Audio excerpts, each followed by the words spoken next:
Hello friends, నేను మీ Mani sir life spoken English. ఈరోజు మనం మొన్నట్లాగే రెండు వర్డ్స్ కలిపి ఒకే ఎక్స్ప్రెషన్లో వస్తే దాని మీనింగ్ ఏంటని తెలుసుకోబోతున్నాం. ఫర్ ఎగ్జాంపుల్, మొన్న మనం వెళ్ళి తీసుకురావడం, మనం దాన్ని గో అండ్ బ్రింగ్, ఈ ప్లేస్లో మనం ఫెచ్ అని యూజ్ చేసాం, గుర్తుందా? అలా ఇప్పుడు వెళ్ళొస్తున్నాను అంటాం కదండి, దాన్ని ఇప్పుడు ఇంగ్లీష్లో ఎలా చెప్పాలి? ఫర్ ఎగ్జాంపుల్, నేను గుడికి వెళ్ళొస్తున్నాను, ఆమె మార్కెట్కి వెళ్ళొస్తుంది, అతను ఇంటర్వ్యూకి వెళ్ళొస్తున్నాడు.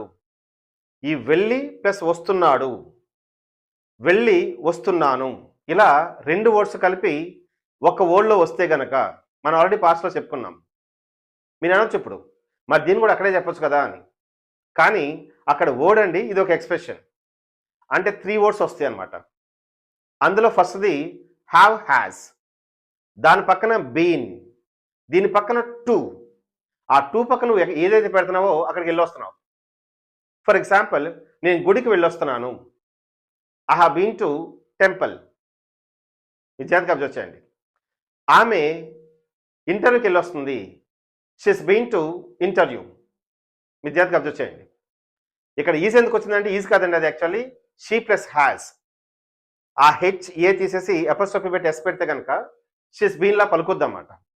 లేదా మీరు సింపుల్గా షీ హ్యాస్ బీన్ అనొచ్చు. Yeah, they have been to playground అంటే వాళ్ళు గ్రౌండ్కి వెళ్ళి వస్తున్నారు. సో జాగ్రత్తగా అబ్జర్వ్ చేయండి. మనం గతంలో అయితే కనుక కొన్నిసార్లు నేను అప్పుడు అక్కడికి వెళ్ళొస్తున్నాను అనాలనుకోండి, అప్పుడు హ్యావ్ హ్యాస్ బదులు హ్యాడ్ చెప్పొచ్చు. I had been to temple when I met him for the first time. That's how. వెళ్ళి రావటం, have has plus been plus to plus ఇక్కడ ఆబ్జెక్ట్. అదొక ప్లేస్, ఒక యాక్టివిటీ, ఎనీథింగ్. రైట్, అక్కడికి వెళ్ళొస్తున్నాను, నేను ఇప్పుడు ట్యూషన్కి వెళ్ళొస్తున్నాను, I have been to tuition. Hope you understand.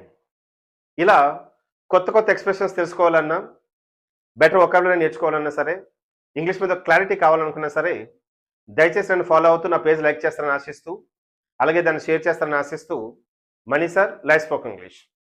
Thank you so much.